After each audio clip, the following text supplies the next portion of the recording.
You've been surviving when you were meant to be thriving, walking through your days like a warrior who forgot they once knew how to win, carrying weight that was never yours to carry, smiling through storms that should have made you scream.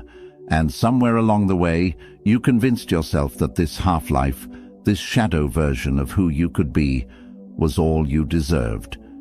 It stops now. 2026 isn't just another calendar flip. It's not another empty promise you'll forget by February. This is the year you remember who you are. The year you stop apologizing for taking up space. The year you become stronger, wiser, calmer, not because life suddenly got easier, but because you finally stopped waiting for permission to rise. Strength lives in your bones already. You proved it every time you got back up when staying down would have been easier. Wisdom whispers in your quiet moments. You hear it every time you know the truth, but ignore it to keep the peace. Calmness waits beneath your chaos. You feel it in those rare seconds when you stop fighting yourself and just breathe.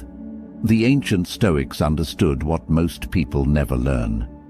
Marcus Aurelius wrote words that still cut through centuries of noise. You have power over your mind, not outside events. Realize this, and you will find strength. Read that again. You have power over your mind, not your circumstances, not your past, not what other people do or say. Your mind. That's where your power lives. That choice lives in you too, right now. This moment, you can keep blaming your past, your circumstances, your pain for who you are. Or you can take every scar, every failure, every broken piece and forge something unbreakable. This video isn't theory. It's not motivation that fades when the screen goes dark. Every point ahead is a tool you can pick up today. Real wisdom for your real life with its real problems. No fluff, no empty words. Just truth that cuts through the noise and shows you exactly who you're capable of becoming. But I need something from you first. Hit that like button right now. Drop an affirmation in the comments. Share this with someone who's fighting their own battles. Subscribe to this channel because we're building an army of people who refuse to stay broken. And don't you dare skip ahead. Let's make 2026 the year you stop surviving and start conquering. The year you look in the mirror and recognize the warrior staring back. If you're ready to claim 2026 as yours, type this in the comments. My year begins now. Number 1. Build strength through small, consistent actions. Mountains don't appear overnight. Steel doesn't forge itself in comfort. Warriors aren't born in a single battle. And you won't become unbreakable by waiting for one perfect moment to prove yourself. Strength gets built in the smallest cracks of your ordinary days, in moments so quiet, so unglamorous, that nobody notices but you. Your alarm screams at 5 in the morning, and every part of you wants to surrender to the sheets, but you swing your legs over the side of the bed anyway. That's strength. Someone throws disrespect at your feet and rage boils in your chest. But you choose silence over reaction, dignity over destruction. That's strength. Exhaustion weighs on you like concrete, but someone needs you, so you show up. That's strength. Real strength doesn't announce itself. It doesn't need an audience. It doesn't wait for applause. It just shows up, day after day after day, doing what needs to be done whether anyone's watching or not. Water looks weak, soft, harmless, yet give it enough time and it carves canyons through solid rock. Not through force, through consistency, through showing up every single day and refusing to stop. Most people miss this truth entirely. They're hunting for the dramatic transformation, the overnight success, the one big moment that changes everything. But strength doesn't work that way. Strength is built in repetition, in promises kept to yourself when breaking them would be easier. Epictetus knew this truth when he wrote, "No great thing is created suddenly. any more than a bunch of grapes or a fig. If you tell me that you desire a fig, I answer that there must be time. Let it first blossom, then bear fruit, then ripen. Read that slowly. Let it sink in. Your transformation needs time. Your strength needs seasons. Stop rushing what needs to grow. This is what it looks like in your actual life right now. You want physical strength? Stop waiting to feel motivated. Stop designing the perfect workout plan. Drop down and do 10 push-ups today. Tomorrow, do 10 more. Next week, do 15. The number doesn't matter. What matters is keeping your word to yourself. What matters is proving you're the kind of person who does what they say they'll do. You want emotional strength? Set one boundary, just one. Tell someone no when you mean no. Don't explain yourself into the ground. Don't apologize for honoring your own needs. Feel that discomfort rise in your chest. Sit with it. Breathe through it. Do it again next time. That's how emotional muscle gets built. One uncomfortable truth at a time. You want mental strength? Stop poisoning your mind with garbage. Every video you watch, every conversation you participate in, every thought you entertain, it's either building you up or tearing you down. There's no neutral ground. Choose 1 hour this week to feed yourself something real. Read something challenging. Learn something that matters. Think about something deeper than your daily distractions. The world screams at you to make massive changes. Burn everything down. Start over. Transform overnight. But human beings don't work that way. We change through small actions repeated until they become who we are. Today's tiny choice becomes tomorrow's habit. Tomorrow's habit becomes next month's character. Next month's character becomes your destiny. Seneca understood this deeply. It is not that we have a short time to live, but that we waste a lot of it. Every day you delay is a day stolen from your future self. Every small action you skip is strength you'll never build. The time is now, not someday. Now. Stop looking down on small beginnings. The person who can control their reaction for 5 seconds is building the capacity to control it for 5 minutes, 5 hours, a lifetime. The person who shows up for themselves once is proving they can show up forever. Your strength isn't measured by what you can carry when everything's perfect. It's measured by what you do when you're shattered, depleted, and everyone would understand if you quit. That's when you discover who you really are.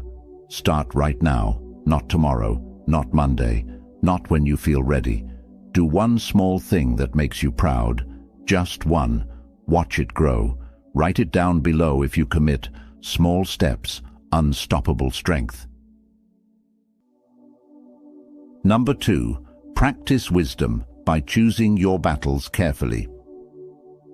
Not every fight deserves your energy. Not every argument needs your voice. Not every insult requires your response. Wisdom isn't about winning every battle. It's about knowing which battles are worth fighting in the first place. You've wasted so much power on things that don't matter, proving yourself to people who'll never understand you, defending your worth to those who decided long ago not to see it, arguing with fools who wear their ignorance like armor. And every time you engaged, every time you took the bait, you handed away a piece of yourself you'll never get back. Marcus Aurelius wrote, "How much more grievous are the consequences of anger than the causes of it?" Think about that. The damage you do to yourself by staying angry is worse than whatever made you angry in the first place.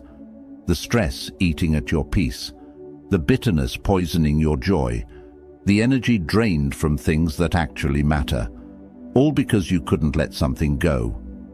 Wisdom means looking at a situation and asking yourself, will this matter in a year? Will engaging with this make my life better or just make me feel temporarily right? Most of the time, the answer cuts through all your justifications. Most of the time, you know you're about to waste yourself on something worthless. Someone cuts you off in traffic and rage floods your system. You could honk, you could chase them down, you could let it ruin your next hour, or you could breathe and remember that their bad driving isn't worth your good mood. That's wisdom, choosing your peace over being right. A co-worker throws shade in a meeting and everyone waits to see if you'll fire back. You could destroy them with words. You could make them look small. You could win the moment and lose respect. Or you could smile and let their pettiness speak for itself. That's wisdom, knowing that silence is sometimes the loudest response. Social media explodes with opinions that make your blood boil. You could type out the perfect argument. You could school everyone who's wrong. You could spend 3 hours in a comment war with strangers you'll never meet. Or you could close the app and invest that energy into something real. That's wisdom, protecting your time like the treasure it is. Epictetus taught, "It's not what happens to you, but how you react to it that matters." Your power isn't in controlling what people say or do. Your power is in deciding what gets access to your inner world, what gets to rent space in your head, what's worthy of your emotional investment. This doesn't mean you become passive. It doesn't mean you let people walk over you. It means you save your fire for battles that actually matter, for defending people who can't defend themselves, for standing up for real injustice, for protecting what you truly love, not for every small slight, not for every bruised ego, not for every opinion that contradicts yours. The wise person knows the difference between a threat and an inconvenience, between a real problem and temporary discomfort, between someone who deserves your energy and someone who's just trying to steal it. Start practicing this today. The next time someone tries to pull you into drama, pause. Ask yourself, is this battle mine to fight? If the answer is no, walk away with your peace intact. If the answer is yes, engage with purpose, not emotion. Your energy is finite, your time is limited, your peace is precious.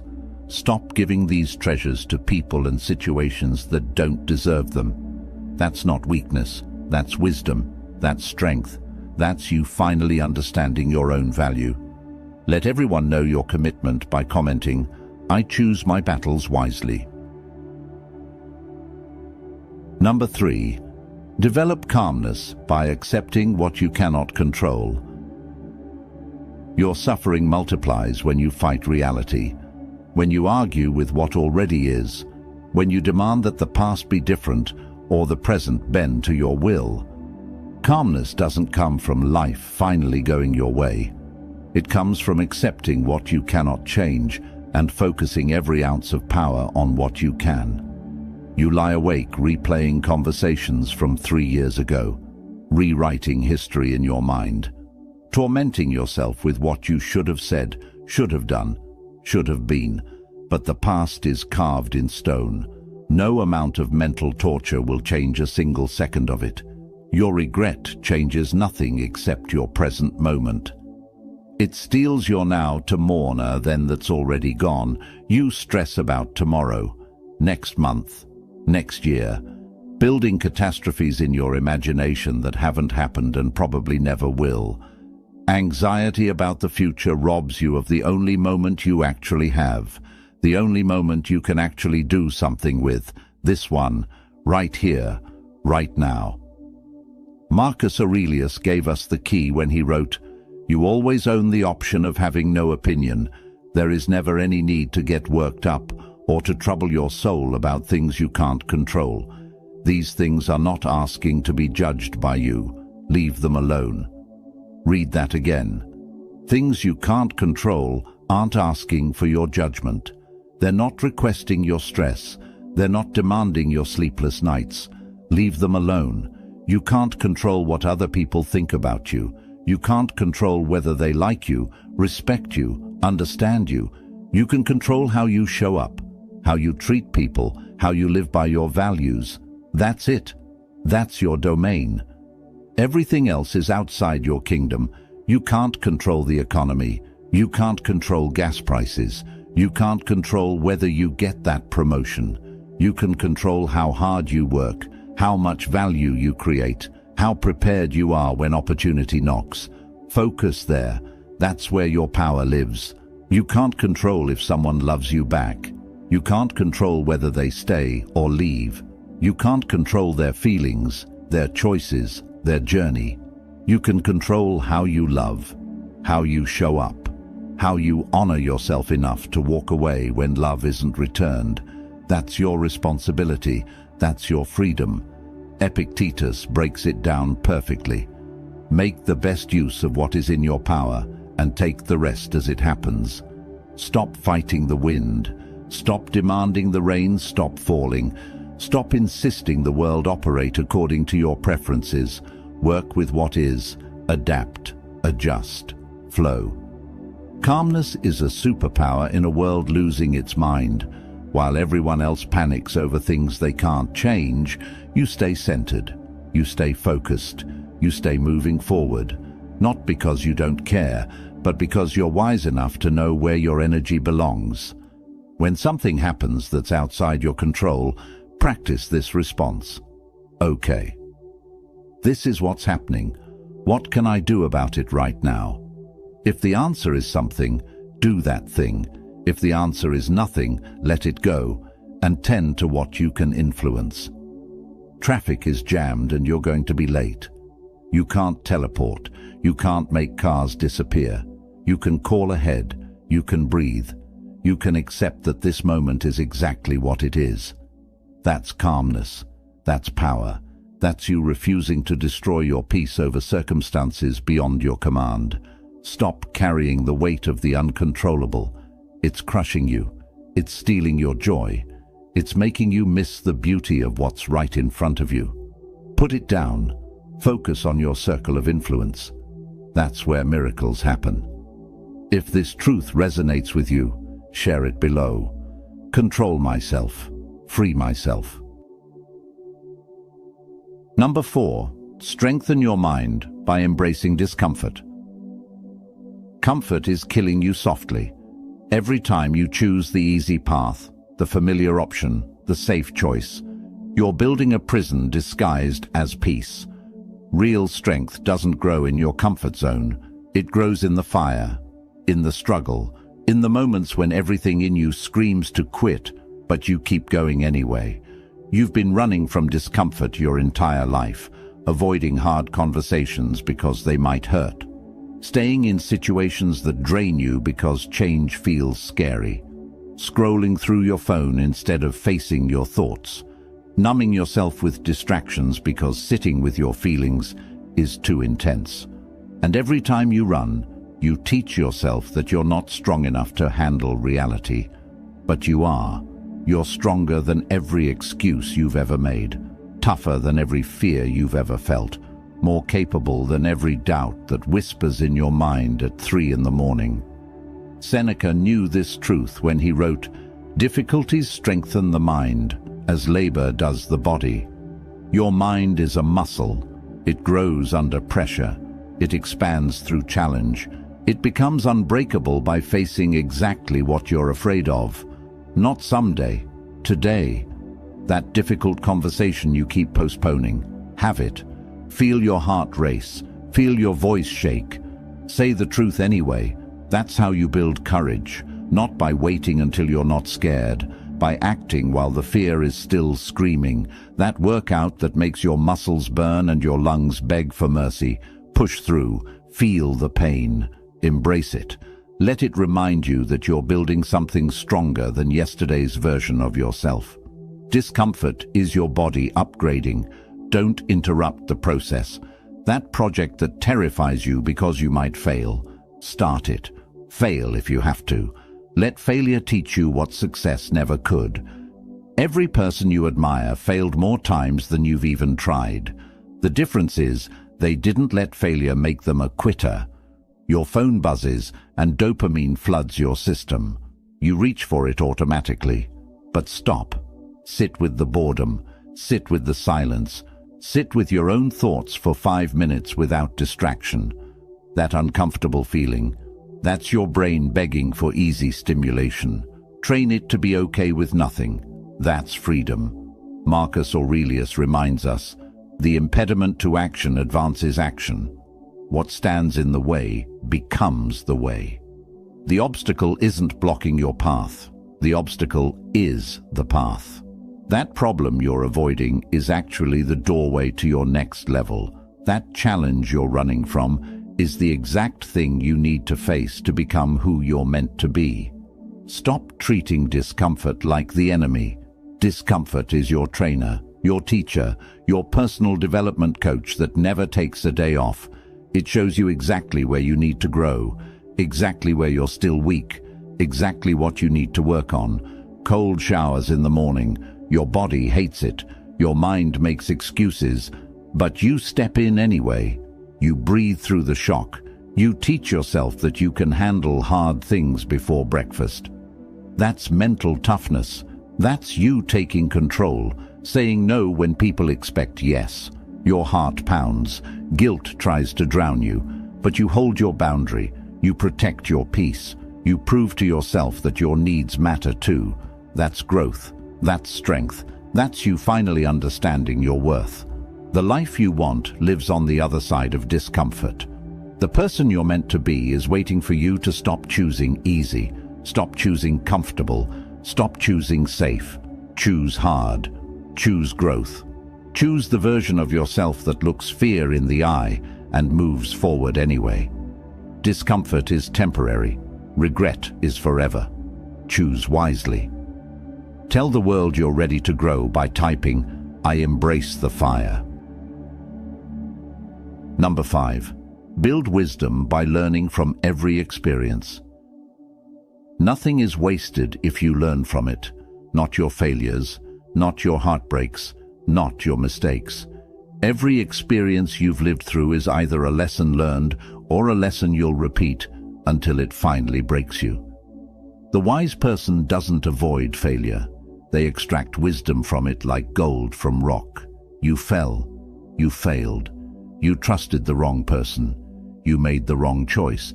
You lost time, money, energy on something that didn't work out. And now you're sitting in the aftermath, replaying it all, drowning in regret.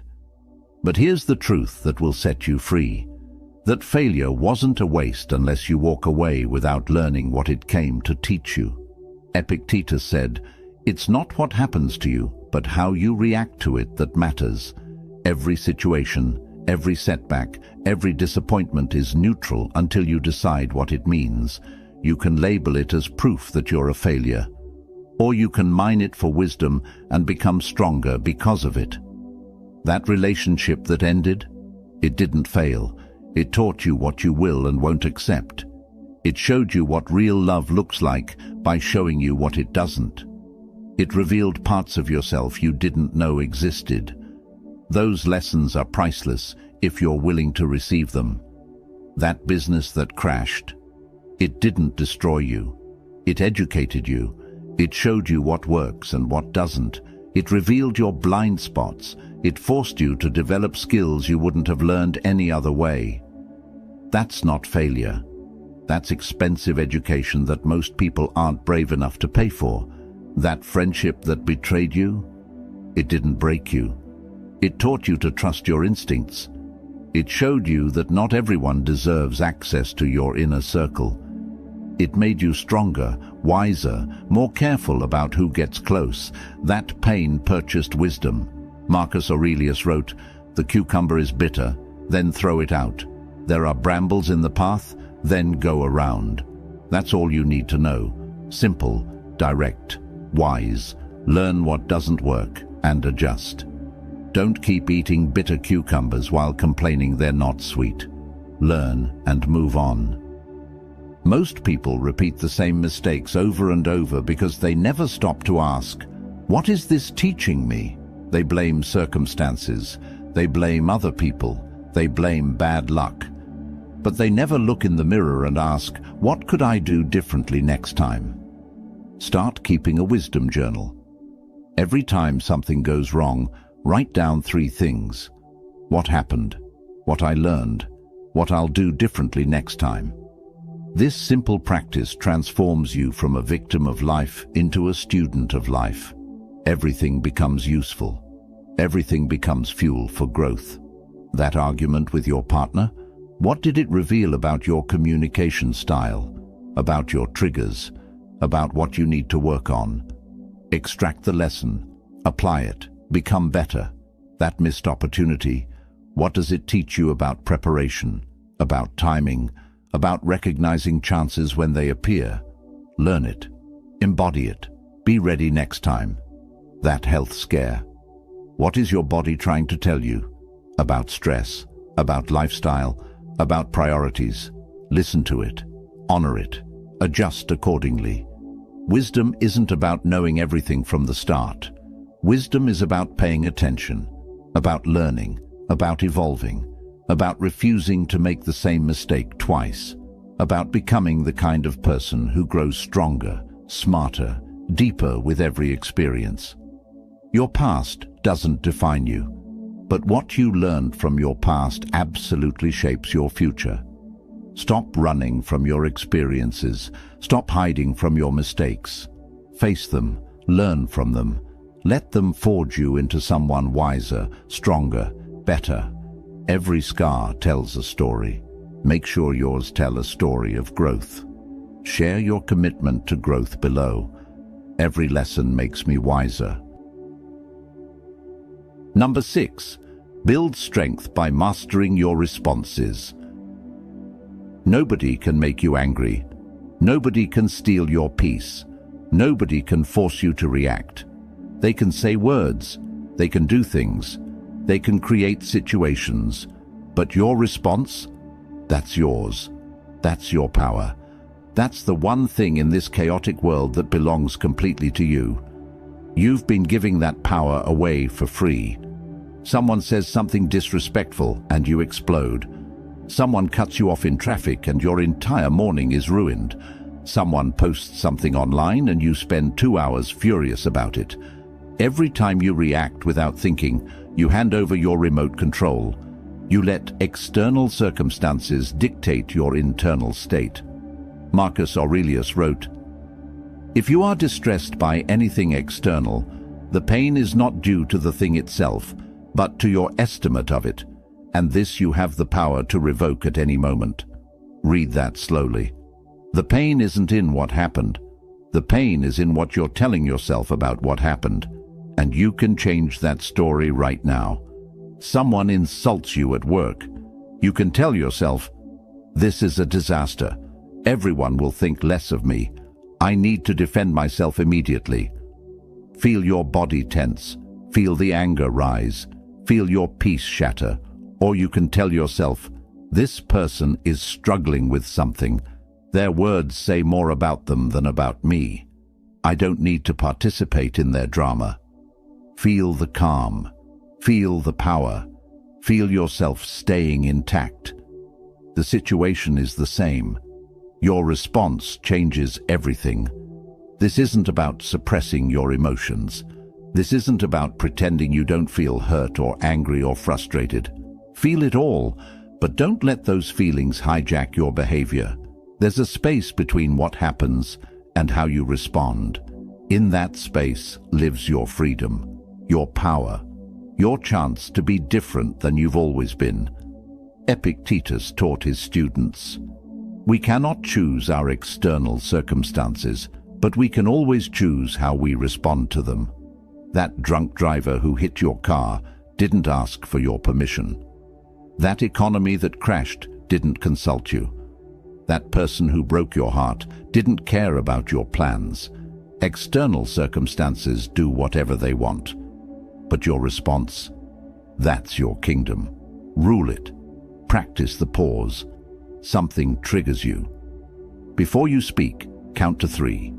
Before you text back in anger, wait 5 minutes. Before you make that decision from emotion, take 3 deep breaths. In that tiny pause, you reclaim your power. You remember who you are. You choose the response that serves you instead of the reaction that owns you. Your co-worker takes credit for your work. Pause. Do you scream?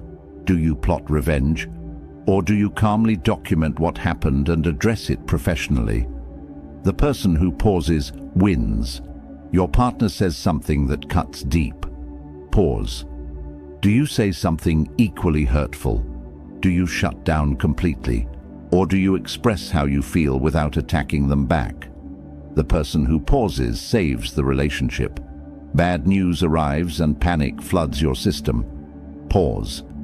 Do you spiral into worst-case scenarios? Do you freeze and do nothing? Or do you assess the situation clearly and take the next logical step? The person who pauses finds the solution. Seneca reminds us, "A gem cannot be polished without friction, nor a man perfected without trials. Every trigger is training.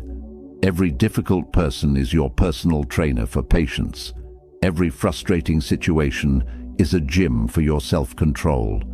Stop avoiding the friction. It's polishing you into something unbreakable. Mastering your responses doesn't make you weak. It makes you powerful. It means you're no longer a puppet controlled by circumstances and other people's behavior. You're the master of yourself, and that makes you unstoppable." Declare your power in the comments. I control my reactions. Number 7. Cultivate calmness through daily reflection. You're living your life on autopilot, racing from one thing to the next, never stopping, never thinking, never asking yourself if you're actually going where you want to go. And at the end of each day, you collapse exhausted, wondering why you feel so empty despite being so busy. Calmness doesn't come from doing less. It comes from being intentional about what you're doing, from checking in with yourself, from making sure your actions align with your values, from reflecting on who you're becoming instead of just reacting to what's happening. The ancient Stoics didn't just think about philosophy. They practiced it daily through reflection. They examined their actions. They questioned their choices. They held themselves accountable to the person they wanted to be. This wasn't optional for them. It was essential. Marcus Aurelius, despite ruling an empire, took time every evening to write in his journal, to examine his day, to ask himself hard questions. He wrote, "When you arise in the morning, think of what a precious privilege it is to be alive, to breathe, to think, to enjoy, to love." He started his days with gratitude, with intention, with awareness. That practice kept him grounded when everything around him was chaos. You need this practice too, not because you're an emperor, but because you're human. Because without reflection, you repeat the same mistakes. You stay stuck in the same patterns. You become a stranger to yourself. Create a simple daily practice. 5 minutes in the morning, 5 minutes at night. That's all you need to change everything. Morning reflection. Ask yourself 3 questions. What kind of person do I want to be today? What challenges might I face? How will I respond with integrity?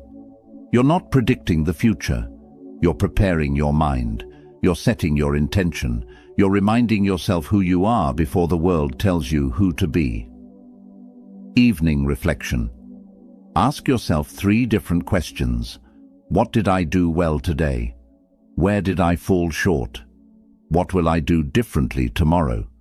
This isn't about beating yourself up. It's about honest assessment, about learning, about making tomorrow better than today. Seneca practiced this every night. He wrote, "I will keep constant watch over myself, and most usefully, will put each day up for review. For this is what makes us evil, that none of us looks back upon our own lives. We reflect upon only that which we are about to do, and yet our plans for the future descend from the past. Your patterns live in your past. Your triggers live in your past. Your automatic reactions live in your past. If you never examine them, you'll keep repeating them forever. Reflection breaks the cycle. It shines light on what's been hiding in darkness. It gives you the power to choose differently. Write it down. Don't just think about it. Something magical happens when pen hits paper. Your thoughts become clearer.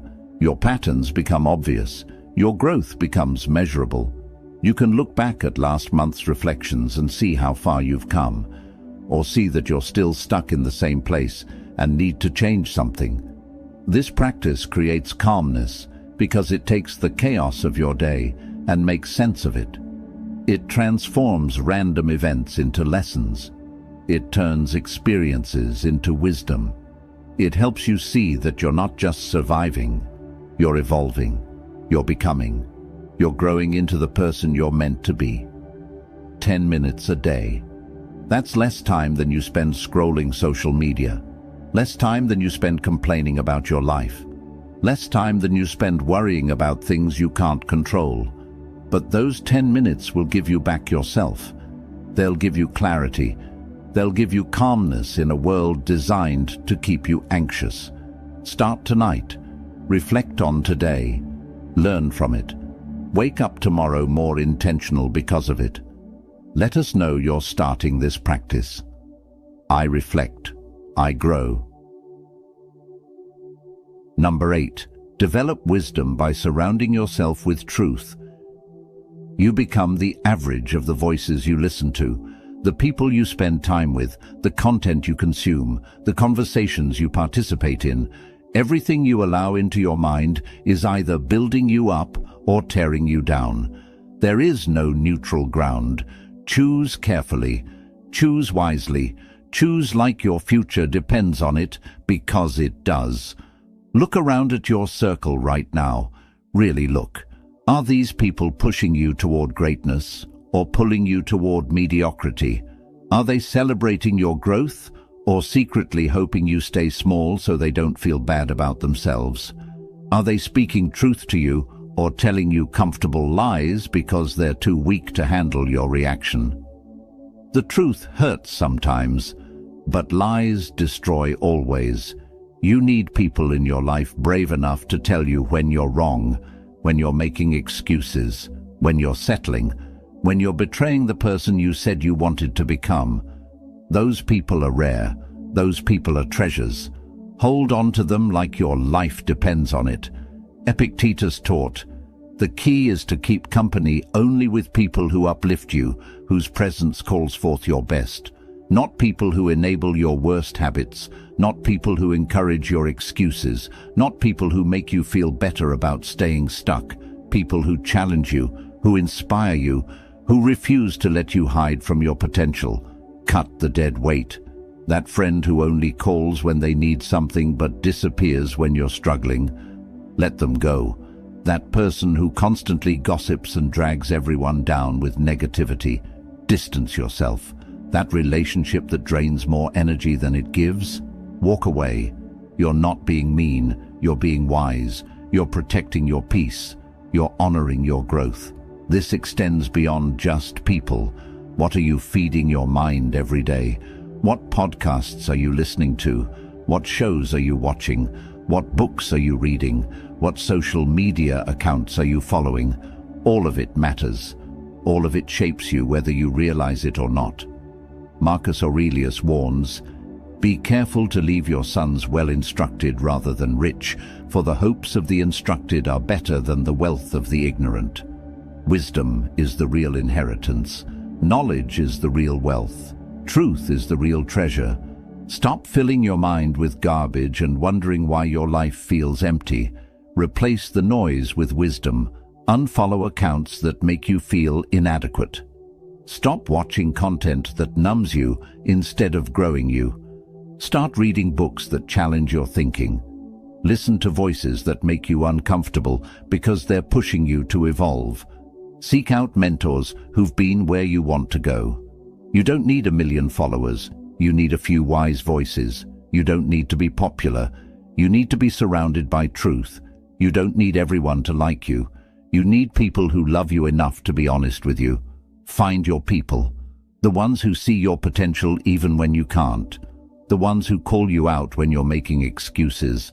The ones who celebrate your wins without jealousy and support you through losses without judgment.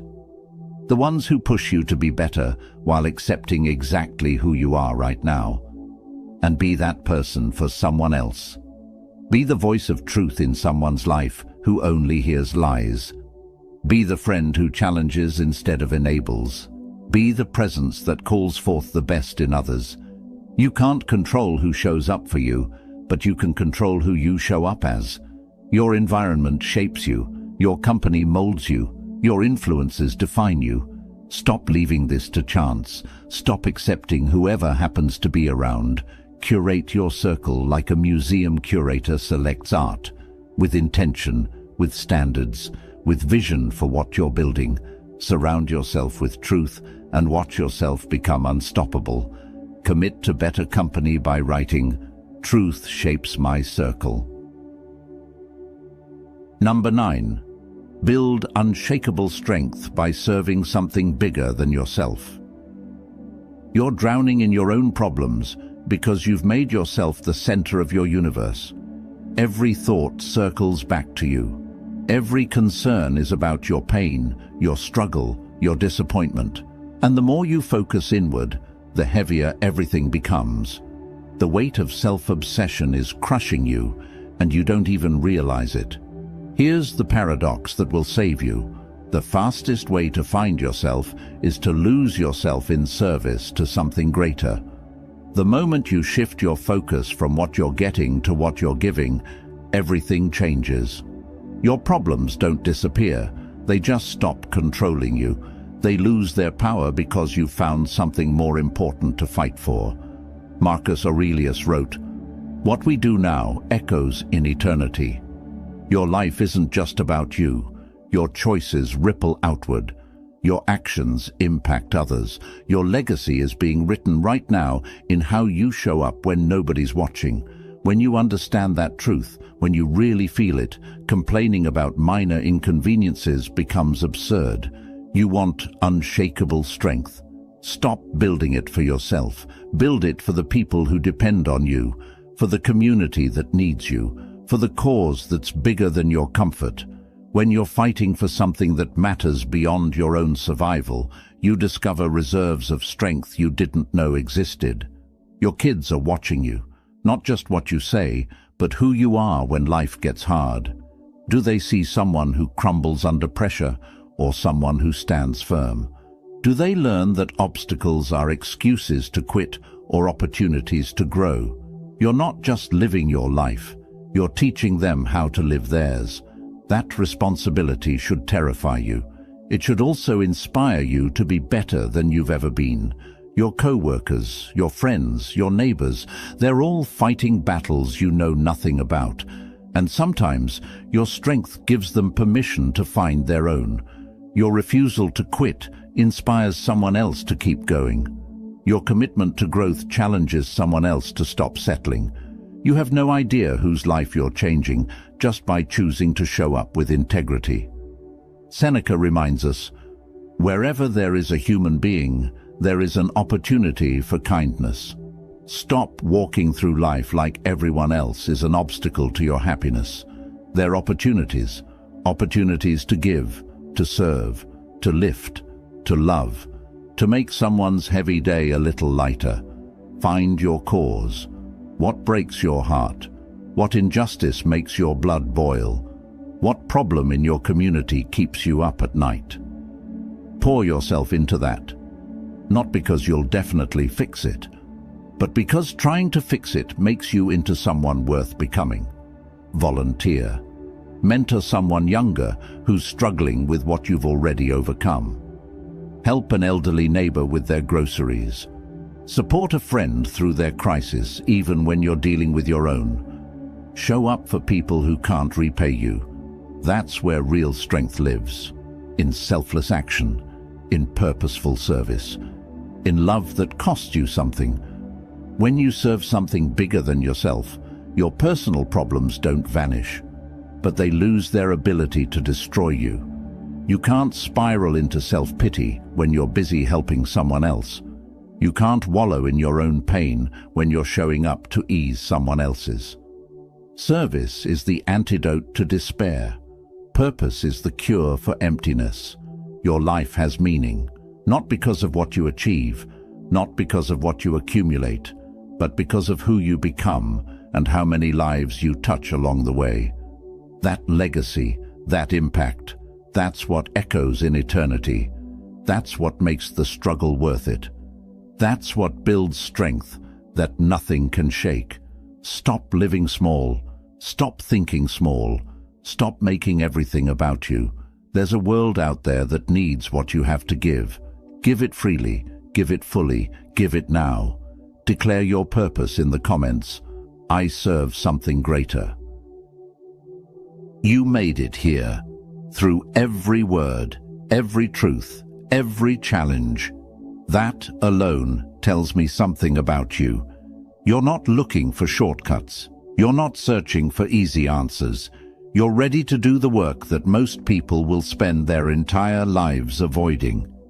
2026 is waiting for you.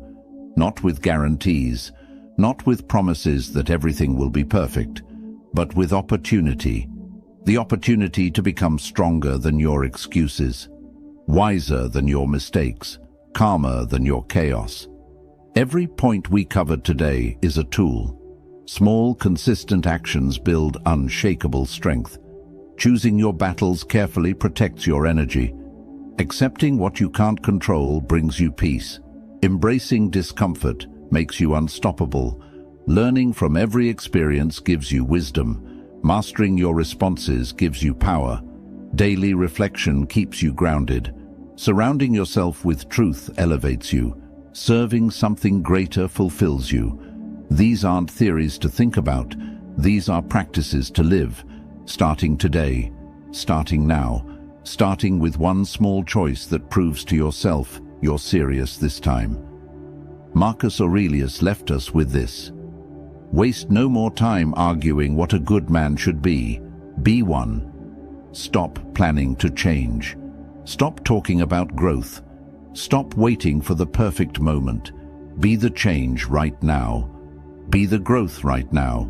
Be the person you've been planning to become. This community is here for you. We're all fighting our own battles. We're all becoming stronger together. So hit that like button if this spoke to your soul. Drop your commitment in the comments. Share this with someone who needs to hear it. Subscribe to this channel because we're just getting started. 2026 is your year. Not because it will be easy, but because you're finally ready to do what's necessary. Now go prove it.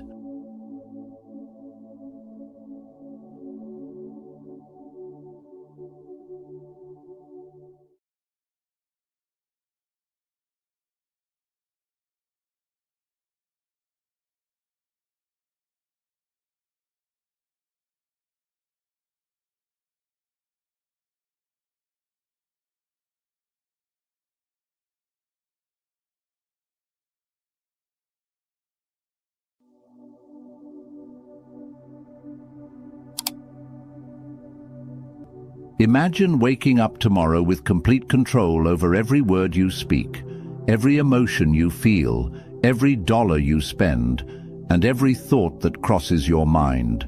Sounds impossible, right? But over 2,000 years ago, there was a man who believed this wasn't just possible. He believed it was the only way to live a truly free life.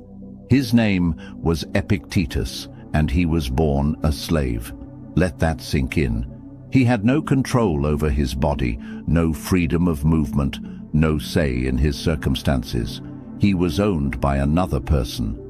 Yet somehow, this man discovered something so powerful, it transformed him from a physical slave into one of the most influential teachers of mental and emotional freedom. He taught, "No one can hurt you without your permission." At first, that might sound harsh, especially to someone going through real pain. But what he meant was this: while we can't always control what happens to us, we can control how we respond. And in that response lies our true power. Most of us today aren't physically enslaved, but many of us are trapped by our own uncontrolled words, emotions, spending habits, and thoughts. We say things we regret. We let our moods ruin entire days. We spend money we don't have on things we don't need. And we allow our minds to spiral with fear, doubt, and worry. But what if I told you that the same wisdom that freed a Roman slave could also free you? What if the very things you feel most out of control in, your mouth, mood, money, and mind, could actually become your greatest strengths? The ancient Stoics understood something we've forgotten. Real wealth isn't measured in dollars, it's measured in self-control. Real power isn't about controlling others, it's about mastering yourself. And true freedom isn't having endless choices, it's about making the right choices consistently. Every single day, life gives you the chance to practice this. Someone cuts you off in traffic? That's your chance to control your mouth and your mood. You're tempted to buy something you don't need. That's your moment to take control of your money. Your mind starts spiraling with fear or doubt. That's your opportunity to reclaim your thoughts. The beauty of Stoic wisdom is that it doesn't expect perfection. Even Marcus Aurelius, the most powerful man in the Roman Empire, struggled with these same things. In his journal, he reminded himself daily, "You have power over your mind, not outside events. Realize this, and you will find strength." This isn't about becoming emotionless. It's about becoming so rooted in who you are that external chaos can't shake you. When you control your mouth, you speak with intention, not impulse. When you control your mood, you choose your emotional state instead of being its victim. When you manage your money, it becomes a tool for peace, not a source of stress. And when you master your mind, you become the author of your thoughts, not their prisoner. In the next few minutes, you're going to gain insight into these 4 pillars of personal power. We'll explore ancient wisdom that's more relevant today than ever, and you'll walk away with real tools to start using immediately. But here's the deal. This only works if you commit to it. Each section builds on the one before it, so don't skip ahead. Stay with me through every part, and I promise this could change your life. If you're ready to take back control, hit that like button. Drop a comment telling me which of the 4 M's you struggle with most. And make sure you're subscribed, because this journey to self-mastery is just getting started. Share this with someone who needs it, because real power begins with you. And drop this in the comments. I am the master of my mouth, mood, money, and mind. Number 1. Master your mouth, the gateway to wisdom. There's an old saying, the tongue is a small thing, but what enormous damage it can do. But here's what most people don't realize. Your mouth isn't just about the damage it can cause to others. Every word you speak is either building or destroying the person you're becoming. Seneca, one of Rome's greatest Stoic philosophers, spent years observing the power of speech in the Roman Senate. He watched as careers were built and destroyed with single sentences. He saw friendships shattered by careless words and alliances formed through thoughtful communication. But his most profound insight came from watching himself. Every new beginning comes from some other beginning's end, Seneca wrote. And nowhere is this more true than with our words. Every time you speak, you're ending one version of yourself and beginning another. The question is, are you becoming someone you respect? Think about the last time you said something in anger that you immediately regretted. In that moment, you felt the power of uncontrolled speech. Your words had escaped before your wisdom could catch them. Now imagine if you could reclaim that power. What if every word you spoke was chosen, not just released? The Stoics developed a simple but profound practice, the pause. Before speaking, especially in emotional moments, they would pause and ask themselves 3 questions. Is it true? Is it helpful? Is it kind? If the answer to any of these was no, they remained silent. But controlling your mouth isn't just about holding back negative words. It's about the intentional use of positive ones. When you compliment someone genuinely, you're not just making their day better, you're training yourself to notice good in the world. When you speak words of encouragement, you're programming your own mind to look for possibilities rather than problems. Marcus Aurelius wrote in his personal journal, "Be like the rocky headland on which the waves constantly break. It stands firm, and round it the seething waters are laid to rest." Your controlled speech can be that headland for others. In a world of reactive communication, your thoughtful words become a source of calm and strength. Here's a practice that will transform your relationships immediately. For the next 7 days, before you speak in any emotionally charged situation, take 3 deep breaths. In the first breath, ask yourself what you're feeling. In the second, ask what the other person might be feeling. In the third, ask what words would serve the highest good of everyone involved. The amazing thing about mastering your mouth is that it creates a feedback loop. When you speak with intention, people respond to you differently.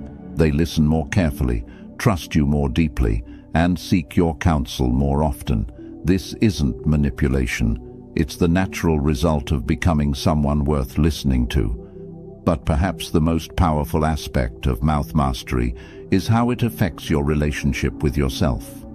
Every time you keep a promise you made verbally, you're building self-trust. Every time you speak kindly about yourself, you're reshaping your self-image. Every time you refuse to gossip or complain, you're choosing to focus your mental energy on what you can control. Remember, your words don't just communicate your thoughts, they shape them. When you consistently speak words of possibility, gratitude, and wisdom, your mind begins to think in those patterns automatically. You become what you repeatedly say. The mouth is the gateway between your inner world and the outer world. Master this gateway, and you master the flow of energy in both directions. Tomorrow, we'll explore how this same principle applies to your emotional world. Affirm this below and make it your daily reminder. I speak with power, not impulse. Number 2. Master your mood, the inner weather system. Imagine if you woke up every morning and someone else decided what the weather would be inside your mind. Some days they'd choose stormy anger, other days foggy sadness, and occasionally, if you were lucky, they might pick sunny happiness. This is exactly how most people live their emotional lives, completely at the mercy of external circumstances. But here's what changed everything for me, and what the Stoics discovered over 2,000 years ago. You are not the victim of your emotions, you are their creator. Viktor Frankl, a Holocaust survivor and psychologist, spent years in Nazi concentration camps. In the most horrific circumstances imaginable, he made a discovery that echoes ancient Stoic wisdom. Between stimulus and response, there is a space. In that space is our power to choose our response. In our response lies our growth and our freedom. Think about that space. Right now, as you're listening to this, that space exists within you. Between every trigger and your emotional response, there's a moment, sometimes just a split second, where you have complete power to choose. The Stoics called this the discipline of desire. It's not about wanting less, it's about wanting what you have and accepting what you cannot change while working diligently on what you can. When you master this, your mood becomes like a well-tuned instrument that you can play rather than a wild storm that plays you. Here's the truth that might shock you. Your emotions are not facts. They're interpretations. When someone doesn't text you back immediately, the situation is neutral. Your mind creates the story that they're ignoring you, mad at you, or don't care about you. But what if you created a different story? What if they're busy, their phone died, or they're planning something special for you? Marcus Aurelius practiced this daily. he wrote, "You have power over your mind, not outside events. Realize this, and you will find strength." Every morning, he would remind himself that the day would bring challenges, difficult people, and unexpected events. But instead of dreading these, he saw them as opportunities to practice emotional mastery. Try this powerful exercise right now. Think of something that's been bothering you lately. Now ask yourself, what story am I telling myself about this situation? Then ask, what's another way I could interpret this? And finally, which interpretation serves my highest good? The magic happens when you realize that you've been the author of your emotional experience all along. You just didn't know you were writing the story. But mood mastery isn't about toxic positivity or pretending everything is fine. It's about choosing responses that empower you rather than drain you. When you feel anger, instead of suppressing it or letting it explode, you can use it as fuel for positive change. When you feel sadness, instead of drowning in it, you can let it connect you to your humanity and compassion for others. The Stoics had a beautiful practice called evening reflection. Each night, they would review their day and ask, what emotions did I experience today? Which ones served me? Which ones controlled me? How can I respond better tomorrow? Here's what happens when you start practicing mood mastery. You stop being afraid of your emotions because you know you can handle them. You stop avoiding difficult situations because you trust your ability to navigate them emotionally.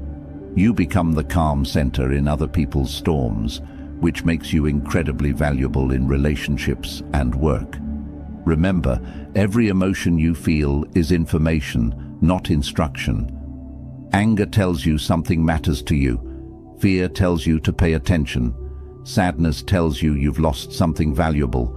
But none of these emotions get to make your decisions for you. Your mood is your inner weather system, and just like a skilled meteorologist, you can learn to predict, prepare for, and even influence the weather in your mind. Type this below if you're ready to take control of your emotional world. I control my emotions. They don't control me. Number 3. Master your money, the tool of freedom.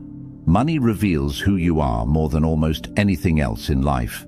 It's not just currency, it's crystallized energy, time, and choices. And how you handle it determines whether you live as a free person or as a slave to your own desires. Seneca was one of the wealthiest men in Rome, yet he wrote, "It is not the man who has too little, but the man who craves more, who is poor." This wasn't theoretical philosophy for him. He lived it. Despite his immense wealth, he regularly practiced voluntary discomfort, sleeping on the floor and eating simple meals, to remind himself that his happiness didn't depend on luxury. Here's the brutal truth most people don't want to hear. If you can't control your spending, you can't control your life. Every purchase you make is either moving you toward freedom or toward slavery. There's no neutral ground. But money mastery isn't about being cheap or depriving yourself of joy. It's about aligning your spending with your values and using money as a tool rather than letting it use you. When you buy something because you're sad, bored, or trying to impress others, money is using you.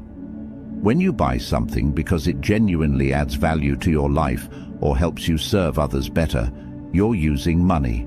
The Stoics practiced something called preferred indifference. Things that are generally good to have, but don't determine your worth or happiness. Money falls into this category. It's better to have than not have, but it should never become your master. Think about your last impulse purchase. You know, that thing you bought that's probably sitting unused somewhere in your house right now. In that moment of purchase, what were you really trying to buy? Was it the item itself, or were you trying to buy a feeling, status, comfort, excitement, or acceptance? Here's a practice that will revolutionize your relationship with money. Before making any non-essential purchase, pause and ask yourself, what am I really trying to buy here? If the answer is a feeling or experience, find a way to get that feeling without spending money first. Often, you'll discover you don't need the purchase at all. But true money mastery goes beyond just controlling spending. It's about generating value. The Stoics believed in contributing to the common good. When you focus on serving others through your work, money becomes a natural byproduct rather than the primary goal. This shift in perspective changes everything about how you earn and spend. Marcus Aurelius wrote, "In the morning when thou risest unwillingly, let this thought be present, I am rising to the work of a human being." When you see your work as service rather than just a way to make money, you bring excellence to it that inevitably leads to greater financial rewards. Here's what changed my entire financial life. I started tracking not just where my money went, but how I felt after each purchase. I created 3 columns: purchase, reason, and feeling after. What I discovered shocked me. The purchases that brought lasting satisfaction were always aligned with my values. Books that expanded my mind, experiences with loved ones, tools that helped me serve others better. The impulse purchases, the status buys, the emotional spending, these consistently left me feeling empty or regretful. This simple practice gave me clarity about my spending patterns that no budget app ever could. Money mastery also means understanding the difference between assets and liabilities. Every dollar you spend should either maintain your ability to earn more or increase your capacity to serve others. When you start thinking this way, you naturally begin building wealth instead of just consuming it. Remember, the goal isn't to hoard money, it's to have enough freedom to be generous, to take calculated risks, and to make decisions based on what's right rather than what you can afford. Number 4, master your mind, the command center. Your mind is like a garden. Every thought you allow to stay is a seed you're planting. The question is, what kind of harvest do you want to reap? Right now, as you're listening to this, thousands of thoughts are competing for your attention. Worries about tomorrow, regrets from yesterday, judgments about what you're hearing, plans for later today. Most people live their entire lives as passive observers of this mental chaos, never realizing they have the power to choose which thoughts deserve their energy. Epictetus taught his students, "Wealth consists in not having great possessions, but in having few wants." But he wasn't just talking about material wealth, he was talking about mental wealth. When you stop entertaining every thought that knocks on the door of your consciousness, you become incredibly rich in peace and focus. Think about this. You wouldn't let strangers walk into your house and rearrange your furniture, yet you let random thoughts walk into your mind and rearrange your entire emotional state. A single negative thought can derail your entire day if you give it permission to stay. The Stoics developed a practice called prososh, constant attention to the present moment and vigilant monitoring of your thoughts. It's not meditation in the way we think of it today. It's more like being a security guard for your own mind, deciding which thoughts get access and which ones get turned away. Here's a practice that will change your life immediately. For the next week, every time you catch yourself in a negative thought spiral, stop and ask yourself, is this thought helping me or hurting me? Is it moving me toward who I want to become or away from it? If it's not serving you, consciously choose to replace it with a thought that does. But mind mastery isn't about toxic positivity or pretending problems don't exist. It's about choosing productive thoughts over destructive ones. Instead of thinking, "This is terrible and there's nothing I can do," you think, "This is challenging and I need to find the best way forward." Same situation, completely different mental experience. Marcus Aurelius wrote in his journal, "The universe is change. Our life is what our thoughts make it. He understood that while he couldn't control the Roman Empire's enemies, the political intrigue, or even his own mortality, he had absolute sovereignty over his mental kingdom. Your mind is constantly telling you stories about what things mean. Someone doesn't smile at you, and your mind creates a story about rejection. Traffic is heavy, and your mind creates a story about being late and everything going wrong. Your boss asks to see you, and your mind creates a story about being in trouble. But here's the power. You can rewrite these stories in real time. That person who didn't smile might be dealing with their own struggles. Heavy traffic is an opportunity to practice patience or listen to something educational. Your boss wanting to see you might be good news. The ancient Stoics had a concept called the discipline of judgment, the practice of separating facts from the stories we tell ourselves about those facts. A fact is, it's raining. A story is, this rain is ruining my day. When you master this distinction, you become incredibly powerful because your emotional state stops being controlled by external circumstances. Try this right now. Think of something that's been stressing you lately. Now separate the actual facts from the story you're telling yourself about those facts. You'll be amazed at how much of your stress comes from the story, not the facts. Your mind is also incredibly powerful at problem solving when you direct it properly. Instead of letting it run wild with worry, give it specific problems to solve. Instead of, what if everything goes wrong? Ask, what's the best way to handle this situation? Your mind loves challenges, but it needs clear direction from you. Remember, every thought you think is either building the person you're becoming or tearing that person down. You are literally thinking yourself into existence every moment of every day. Comment, I'm the architect of my mind to claim my power. Number 5. The ripple effect. How mastery transforms everything. Here's something beautiful that happens when you start mastering these 4 areas. They don't just change individually, they create a ripple effect that transforms your entire life experience. It's like tuning an instrument. When one string is perfectly tuned, it makes all the others sound better too. When you master your mouth, people start seeking your counsel because your words carry weight and wisdom. When you master your mood, you become the calm center that others gravitate toward in times of chaos. When you master your money, you gain the freedom to make decisions based on values rather than survival.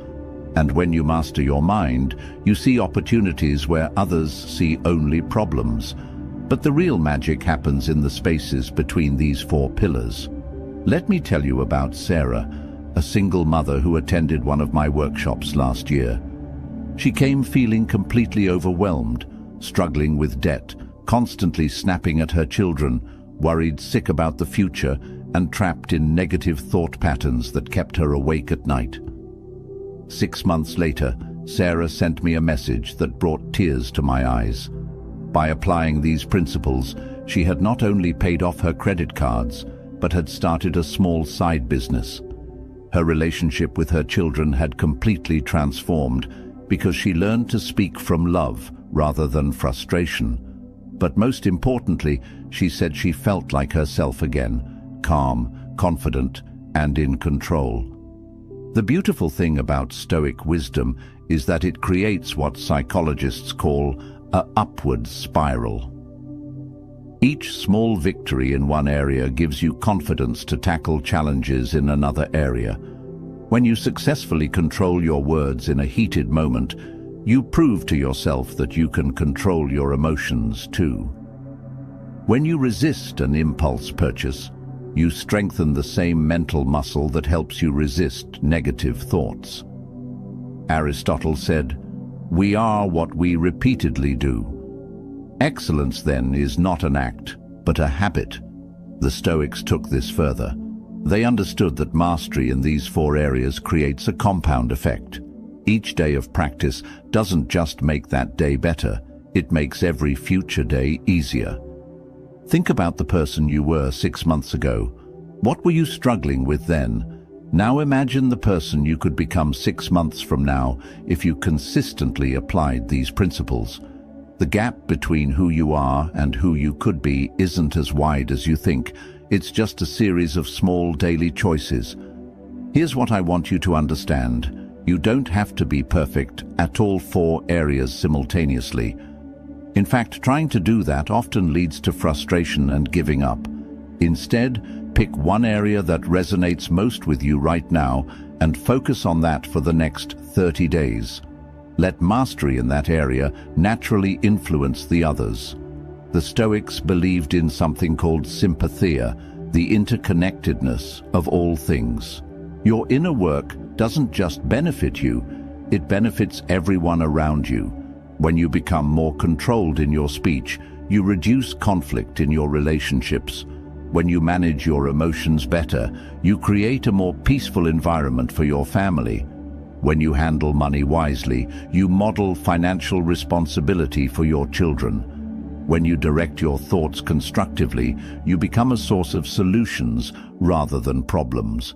But perhaps the most profound ripple effect is how mastery changes your relationship with difficulty itself. Instead of seeing challenges as things that happen to you, you start seeing them as opportunities to practice your mastery. Every difficult conversation becomes a chance to practice mouth control. Every stressful situation becomes an opportunity for mood mastery. Every financial decision becomes practice for money wisdom. Every worry becomes a chance to redirect your mental energy. This shift in perspective, from victim to practitioner, changes everything about how you experience life. Comment below if you're ready to turn every challenge into strength. Every challenge is my chance to grow stronger. We started this journey with Epictetus, a man who transformed from physical slave to spiritual teacher. His secret wasn't changing his circumstances, it was mastering himself within those circumstances. Today, you have the same choice he made over 2,000 years ago. You now understand that true freedom isn't about having unlimited choices, it's about making the right choices consistently. You've learned that your mouth, mood, money, and mind aren't separate areas of life. They're interconnected pillars that either support your growth or undermine it. But here's what I want you to remember most. This isn't about becoming perfect. It's about becoming intentional. Every time you pause before speaking, you're practicing mouth mastery. Every time you choose your response to a challenging emotion, you're developing mood mastery. Every time you align your spending with your values, you're building money wisdom. Every time you redirect a negative thought, you're strengthening your mental sovereignty. The ancient Stoics faced wars, plagues, political upheaval, and personal tragedies. They didn't have easy lives, but they had something better. They had unshakable inner strength that came from mastering these 4 fundamental areas. That same strength is available to you. Your transformation starts with a single decision. The decision to take responsibility for your inner world. Not because life is fair, it isn't. Not because it's easy, it won't be. But because you deserve to live as the master of your own experience, rather than as a victim of circumstances. 6 months from now, you'll either be the same person with the same struggles, or you'll be someone who has learned to navigate life with wisdom, intention, and inner strength. The choice is entirely yours, and the time to make it